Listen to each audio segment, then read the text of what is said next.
ఏ శాస్త్రం వీళ్లకు చెప్పిందో శంకు చక్రాలు ధరించినటువంటి విగ్రహం శని విగ్రహం ఎలా అవుతుందో ఈ ఋష్య పుంగవులకే తెలియాలి, లేదా ఈ ఆధునిక వేద భాష్యకారులకే తెలియాలి.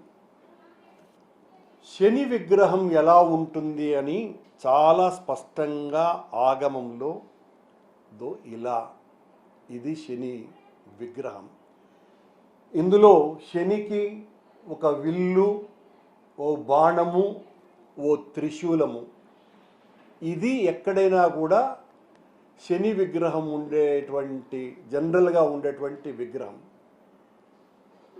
మా అపర మేధావులైనటువంటి టీటీడీ పాలక మండలి సభ్యులు తాము తప్పు మీద తప్పు చేస్తూ మళ్ళీ అది శని విగ్రహం, ఎప్పుడో అక్కడ ఎవరో కన్నప్ప ఎవరో ఒక